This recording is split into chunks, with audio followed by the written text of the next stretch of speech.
Om Swastiastu. Pada kesempatan kali ini, saya akan mempresentasikan tugas pengantar teori arsitektur dengan topik jelajah karya arsitektur. Pada tugas kali ini, saya akan membahas tentang arsitektur Sydney Opera House, karya dari John Hudson.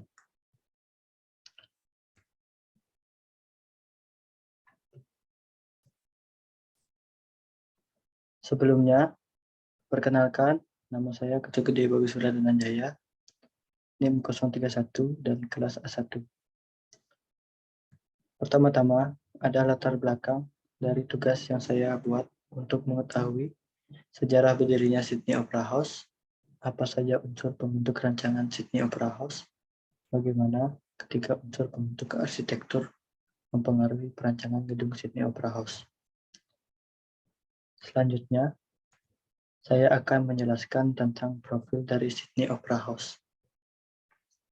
Sydney Opera House berlokasi di Bennelong Point, Sydney, Australia, dengan arsitek John Hudson, dan insinyur strukturalnya adalah Ove Arup and Pat Butters. Fungsi dari gedung ini adalah sebagai pusat seni dan gedung pertunjukan. Pembangunan awal gedung ini dimulai pada tanggal 2 Maret 1959 dan selesai pada tanggal 20 Maret 1973 dengan gaya arsitektur ekspresionis. Pemilik dari gedung ini adalah pemerintah New South Wales.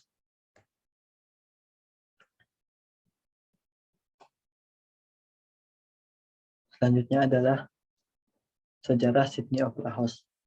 Sydney Opera House merupakan ikon benua Australia yang dibangun pada tahun 1959 dan terletak di Bennelong Point, New South Wales, Australia. Ide pembangunan gedung ini dimulai pada tahun 1954 oleh Director of the New South Wales State Conservatorium of Music, Eugene Cousins, yang menginginkan sebuah gedung yang berfungsi sebagai pusat pertunjukan opera dan orkestra. Pada tanggal 13 September 1955, pemerintah New South Wales membuka kompetisi desain yang diikuti oleh 28 negara dengan 233 desain rancangan. Setelah dilakukan penjurian, akhirnya karya seorang arsitek Denmark, John Hudson, yang berusia 38 tahun, dinyatakan sebagai pemenang dan mendapat hadiah senilai 5.000 pound sterling. Pada tahun 1959, pembangunan Sydney Opera House dimulai dengan melibatkan 1.000 pekerja.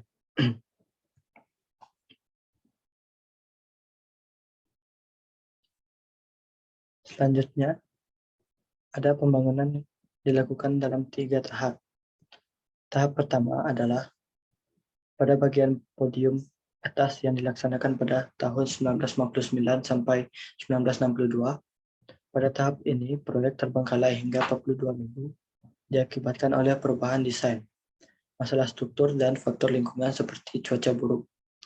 Tahap yang kedua dilaksanakan tahun 1963 juga mengalami hambatan dalam hal teknis pembangunan atap berbentuk cangkang. Selain itu, John Hudson yang merupakan arsitek utama memilih mundur diri dari proyek yang diambil oleh arsitek Peter Hall, yang mengakibatkan terjadinya beberapa perubahan dalam desain asli yang disertai dengan penambahan biaya pembangunan. Tahap ketiga, pada tahun 1967, berbagai kritik bermunculan karena pengerjaan tidak sesuai dengan desain awal. Pembangunan terus dilakukan hingga akhirnya selesai pada tahun 1973 dengan biaya yang membengkak menjadi 102 juta dolar dan dari perkiraan awal yang hanya 7 juta dolar. Selanjutnya, ada pembahasan mengenai 3 unsur pembentuk rancangan pada bangunan Sydney Opera House, yaitu unsur utilitas, unsur firmitas, dan unsur fustas. Unsur utilitas pada bangunan ini adalah berfungsi sebagai pusat seni yang di dalamnya terdapat ruang pertunjukan opera, teater, musik, balet, tarian modern, pameran, dan film. Unsur familiaritas dari bangunan ini adalah struktur yang digunakan dalam Sydney Opera House adalah struktur cangkang dengan struktur beton bertulang dilapisi beton precast dan keramik Sweden. Dan unsur venusitas dari bangunan ini dapat dilihat dari pembentukan ruang-ruang menjadi satu kesatuan. Selain itu, atap shell pada Sydney Opera House merupakan focal point dari gedung ini. Berikut adalah fungsi dari bangunan Sydney Opera House. Fungsi dari bangunan Sydney Opera House adalah untuk gedung pertunjukan dan pusat seni. Jadi ada beberapa ruangan yang dirancang untuk pertunjukan dan pusat seni. Beberapa ruangan di antara lain adalah ruangan pertama adalah ruangan concert hall yang memiliki 2.679 kursi dengan gaya arena. Selanjutnya ada Joan Sutherland Theatre yang memiliki 1.507 kursi. Selanjutnya ada ruangan drama teater yang memiliki 544 kursi. Selanjutnya ada ruangan playhouse yang memiliki 398 kursi. Selanjutnya ada studio yang memiliki 280 kursi, termasuk 156 kursi tetap di lantai mezzanine. Dan yang terakhir ada ruang adjunct atau ruang penerima tamu, dapat menampung 200 orang dengan kursi yang didesain oleh Nana Ditzel. Berikut adalah desain bangunan dari gedung Sydney Opera House.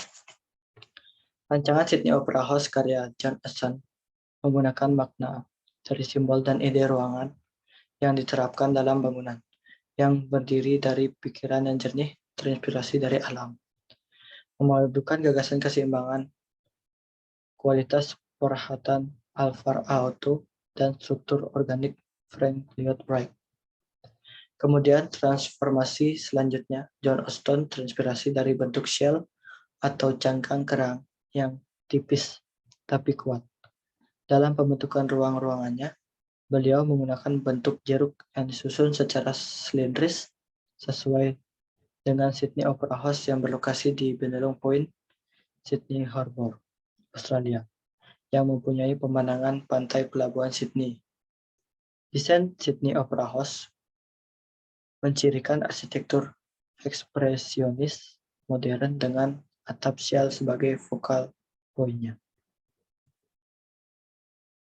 Selanjutnya ada beberapa gambar potongan memanjang dari ruang John Sutherland Theatre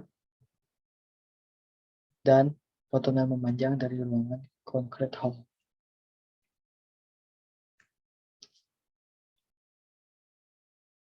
Ruangan Concrete Hall merupakan ruangan utama terbesar di Sydney Opera House. Ruangan ini terletak di tingkat atas sisi barat gedung yang berkapasitas 2.679 kursi. Fungsi dari Concrete Hall ini adalah sebagai pertunjukan musik orkestra, jazz, penampilan penyanyi solo klasik, dan akustik. Selain musik ditampilkan juga tarian, film, dan seminar di Concrete Hall ini. Selanjutnya, ada gedung Joan Sutherland Theatre. Joan Sutherland Theatre merupakan ruang teater yang berkapasitas 1.057 kursi. Ruangan ini dirancang oleh Peter Hall dengan mempertimbangkan berbagai alternatif dengan segala keterbatasan, baik itu terbatasnya ruang, sistem, dan struktur anggaran. Selanjutnya ada ruangan drama teater. Ruangan drama teater adalah ruangan pertunjukan teater eksperimental dengan kapasitas 450 kursi di dalamnya. Selanjutnya ada ruangan playhouse. Playhouse awalnya terletak di bagian belakang lift platform di area panggung yang sekarang merupakan tempat studio. Playhouse berkapasitas 398 kursi dan digunakan sebagai tempat pemutaran film dan vertikal solo dan akustik. Selanjutnya ada Adjunct Room. Adjunct Room merupakan satu-satunya ruangan yang sejak awal dirancang oleh John Adjunct. Dirancang pada tahun 1959, ruangan ini berfungsi untuk menerima tamu, pretika, dan seminar. Atrium room berkapasitas 210 orang. Dan berikut adalah gambar-gambar ruang bangunan pada Sydney Opera House.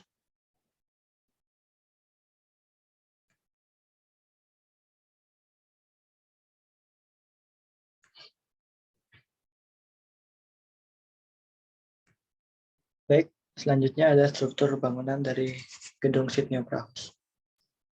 Memiliki luas bangunan 26.400 meter kubik dengan bentang bangunan 185 meter dikali 120 meter dan tinggi bangunannya adalah 67,4 meter. Menggunakan sistem struktural frame beton dan rusuk beton dengan atap precast terdiri dari 2.194 bagian beton precast. Masing-masing bagian atap beratnya mencapai 15 ton. Disatukan dengan kabel sepanjang 350 km dan terdapat lebih dari 1 juta ubin keramik Swedia pada bagian atapnya. Berikut adalah struktur atap dari bangunan Sydney Opera House. Struktur bentang lebar yang digunakan adalah struktur cangkang dengan menggunakan struktur beton bertulang dan ditutupi dengan beton precast pada bagian atap. Penggunaan struktur cangkang sangat tepat karena beton bertulang merupakan bahan yang ideal untuk struktur kulit karena struktur kulit kerang yang tipis dan mudahnya beton dituang atau dibentuk menjadi atap lengkung.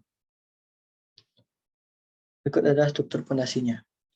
Tumpuan struktur pondasi yang digunakan pada Sydney Opera House sudah layak dalam memenuhi syarat tumpuan struktur shell.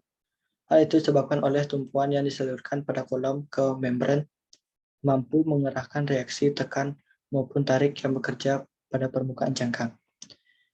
Penebalan kaki pada tumpuan atap membuat sudut-sudut pertemuan shell menjadi kaku, dilakukan untuk mensiasati perpindahan membran pada kaki kulit kerang yang menimbulkan tegangan dan renggangan.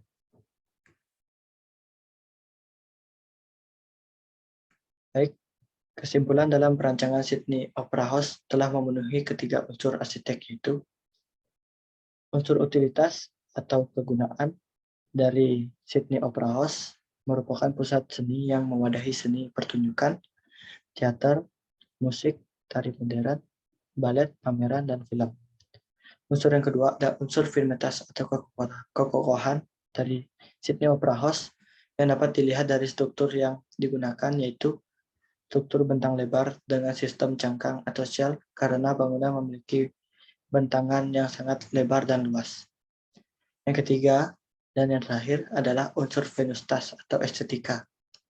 Pada bangunan Sydney Opera House bisa dilihat dari desain interior dan pengaturan ruangannya, lalu desain eksterior yang menjadi atap bangunan Sydney Opera House sebagai focal point dari tangan arsitektur terbesar pada abad ke-20.